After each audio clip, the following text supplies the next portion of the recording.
नमस्कार, आप देख रहे हैं न्यूज मूवमेंट और मैं हूं आपके साथ ज्योति कनौजिया। आइए नजर डालते हैं फटाफट खबरों की ओर। फिर मिली 6 करोड़ की अफीम, 2 गिरफ्तार। मिर्जापुर में अदलहाट थाना पुलिस ने अवैध रूप से अफीम की खेती करने वाले 2 आरोपियों को गिरफ्तार किया है, जबकि एक फरार हो गया। इनके खेत से 6,840 अफीम के पौधे मई डोडा बरामद किया गया, जिसकी कीमत करीब 6 करोड़ रुपया आंका गया है, जिसका खुलासा एसपी सिटी नितेश सिंह ने पुलिस लाइन में किया। लोकसभा सामान्य निर्वाचन एवं त्योहार बाद जनपद में शांति एवं कानून व्यवस्था बनाए रखने के लिए पुलिस लगी है। थाना अदलहाट पुलिस को मुखबिर से सूचना मिली कि ग्राम फतेहपुरवा रामजी में कुछ व्यक्तियों द्वारा अफीम पोस्त की अवैध रूप से खेती की गई है। सूचना पर अदलहाट पुलिस ने दबिश दी। संतोष गुप्ता की रिपोर्ट।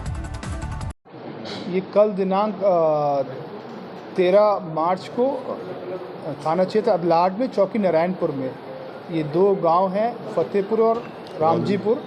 यहाँ पर पुलिस टीम द्वारा जरिए मुखबिर सूचना पर जो लोग अवैध रूप से अफीम की खेती कर रहे थे, इनको गिरफ्तार किया गया है। 3 ये लोग थे, इसमें से एक फरार है और 2 को पुलिस ने गिरफ्तार करके इसमें अग्रिम कार्रवाई इसमें की जा रही है। इन लोगों के पास से जो अफीम का पोस्ट एवं उसके साथ जो मैं डोडा निकला, वो पौधे करीब 6,840 हैं, जिसका वजन करीब 260 ग्राम है, 260 किलोग्राम है। अच्छा, ये जो पकड़े गए हैं, एक अभी पकड़ा गया था विंध्याचल में और फिर अदलहाट में पकड़ा जा रहा है। जब से यहाँ से तस्करी की अफीम पकड़ी गई, उसके बाद से खेतों में अफीम निकलने लगी, इसके पहले नहीं था यहाँ पर। ये इसमें जो भी सूचना प्राप्त हुई, खासतौर से विशेष रूप से जो विंध्याचल में हुई है, वो आपसे 3-4 दिन पहले हुई थी। इसी को देख के मीडिया में प्रसारित जो हुई, तो उसमें जो जरिए मुखबिर सूचना प्राप्त हुई, उसमें ये कार्रवाई की गई है। अच्छा, कहाँ सप्लाई करते थे, कौन कौन गैंग में है? इसमें पुलिस द्वारा कार्रवाई की जा रही है, ये विवेचनाधीन विषय है। विवेकवान नेतृत्व विकास हेतु प्रशिक्षकों का प्रशिक्षण कार्यक्रम का आयोजन।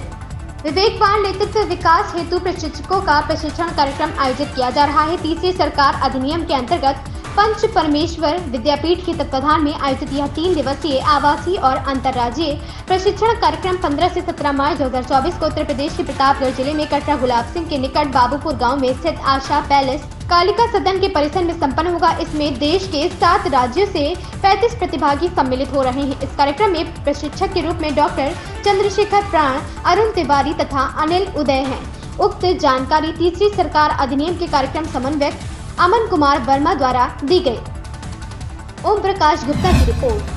भैहरण नाथ धाम में महाकाल महोत्सव व महाशिवरात्रि मेला की समीक्षा बैठक 17 मार्च को प्रतापगढ़ स्थित प्रसिद्ध पांडवकालीन भैहरण नाथ धाम में 24वें महाकाल महोत्सव व महाशिवरात्रि मेला की समीक्षा बैठक 17 मार्च को होगी। बैठक में सभी संरक्षक सहित प्रबंध समिति के सदस्यों तथा मंदिर व मेला व्यवस्था समितियों को आमंत्रित किया गया है। नव भारतीय किसान संगठन के स्थानीय पदाधिकारी गण भी प्रतिभाग करेंगे। धाम के महासचिव समाज शेखर ने बताया कि 17 मार्च दिन रविवार को दोपहर 12 बजे से होने वाली बैठक में मेला व महोत्सव व्यवस्थाओं के सभी बिंदुओं पर चर्चा व संकलन करके आख्या तैयार कर सराहना व सुधार हेतु संबंधित विभाग को भेजी जाएगी। साथ ही सदस्यों व समितियों की भागीदारी की भी समीक्षा करके गुणात्मक सुधार किए जाएंगे। ओम प्रकाश गुप्ता की रिपोर्ट। गला रेत कर अधेड़ की निर्मम हत्या। पश्चिम चरीरा थाना क्षेत्र में अधेड़ की गला रेत कर निर्मम हत्या से हड़कंप मच गया है। मृतक राम सूरत उम्र 55 वर्ष के गले और चेहरे में धारदार हथियार के गहरे निशान मिले हैं। शरीर में धारदार हथियार से कई वार किया गया है। पश्चिम चरीरा थाना के देवरी गांव का मामला है। सूचना पाकर मौके पर ग्रामीणों की भीड़ लग गई। मामले की सूचना मिलने के बाद मौके पर पहुंची पुलिस ने मृतक के शव को कब्जे में लेकर पोस्टमार्टम के लिए भेज दिया है। देखिए, आज दिनांक 14 मार्च को पुलिस को सूचना प्राप्त हुई थी कि थाना पश्चिम चरीरा क्षेत्र के अंतर्गत ग्राम देवरी में एक व्यक्ति की हत्या हो गई है। सूचना प्राप्त होते ही तत्काल पुलिस फोर्स मौके पर पहुंची है। जो मृतक हैं उनका नाम राम सूरत है, उनकी उम्र तकरीबन 55 वर्ष है। इनकी बॉडी को कब्जे में लेकर पंचायतनामा की कार्रवाई करते हुए उनको शव को पोस्टमार्टम हाउस भिजवा दिया गया है। परिजनों की तहरीर के आधार पर सुसंगत धाराओं में मुकदमा पंजीकृत किया जा रहा है। पूरे प्रकरण की गहनता से छानबीन की जा रही है। फील्ड यूनिट भी मौके पर मौजूद है। आवश्यक साक्ष्य संकलन की कार्रवाई की जा रही है। जो भी तथ्य प्रकाश में आते हैं उसके आधार पर आवश्यक विधि कार्रवाई की जाएगी। अवैध तमंचा फैक्ट्री का संचालक व अवैध शस्त्र के साथ एक अभियुक्त गिरफ्तार। 3 अवैध तमंचा, 315 बोर, 1 जिंदा कारतूस, 315 बोर, 2 तमंचा, 12 बोर, 5 जिंदा कारतूस, 5 बोर, 1 अद्धी, 12 बोर व अवैध तमंचा बनाने के उपकरण बरामद। मिराज की रिपोर्ट। शॉर्ट सर्किट से लगी आग, दुकान का सामान जलकर राख। कुतुबनगर पिसावा थाना क्षेत्र स्थित वजीर नगर निवासी इकरार अहमद ने घर व दुकान में बीती रात को अचानक आग लग गई। इसके बाद घर में रखा पूरा सामान व दुकान का सामान जलकर राख हो गया। आग लगने के बाद मौके पर थोड़ी देर के लिए अफरा तफरी का माहौल हो गया। आग की ऊंची ऊंची लपटें उठता देख लोग अपनी अपनी जान बचाकर इधर उधर भागने लगे। दुकान कपड़े की थी और उसी में सिलाई का कार्य करते थे।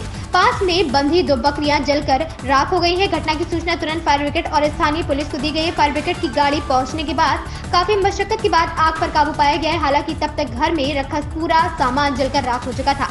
आग लगने की वजह से पीड़ित इकरार अहमद को लगभग 15 लाख रुपए का नुकसान हुआ है। आग लगने का कारण शॉर्ट सर्किट बताया जा रहा है। फिलहाल पुलिस मामले की जाँच कर रही है। कुलदीप त्रिवेदी की रिपोर्ट। क्या नाम है आपका? इकरार अहमद, गांव ग्राम मोजिन नगर। क्या हुआ है, पूरा मामला क्या बताओ? आग लग गई मेरी दुकान और घर में। दुकान मकान एक ही में है सब। 4 लड़के मेरे उसी में काम करते थे। 14-15 मशीनें थी, वो सब जल के बेकार हो गई। और जितना कपड़ा था गहक का, 1500 आदमियों का जितना कपड़ा था, मेरा भी कपड़ा था, सब जल गया, बिल्कुल राख हो गया जल के। कोई भी सामान नहीं बचा है जिससे हम गुजारा करें। और कोई राशन पानी नहीं रहेगा, सब उसी में जल गया। दो बकरी थी वो मर गई और एक हमारा लड़का जो था उसके चोट नस कट गई हाथ की, वो परेशान है। और सब यही अब जब आग लगी तो कुछ रह नहीं गया। हमारा हाथ भी झुलस गया है और कोई चारा अब नहीं रह गया गुजारा करने का। ना कोई राशन पानी रहेगा, ना खाने न पीने का, ना काम का। और नुकसान लंबा हुआ है। दुकान में जमा था सिलाई वाला, ईद भी थी और साहलक भी थी, शादी बारात के भी कपड़े थे और होली के भी कपड़े थे। सब जल गए, एक भी कुछ नहीं है रह गया उसके अंदर है। अब हम बेकार हो चुके हैं, कोई काम करने के लायक नहीं रह गए हैं, ना कुछ मेरे पास सामान है। जब पड़ोसी ने बताया कि आग तुम्हारे घर में लगी है तो मेरी आँख खुली, बहुत हमको जगाया। हम सो गए थे, तब गेट खोला। गेट खोलने में मेरा हाथ झुलस गया है। आग लगने के कारण ये है कि उसमें बत्ती भी गई थी हमारे मकान, जब उधर को गई थी घर के लिए, उसमें से कुछ बात हो गई है।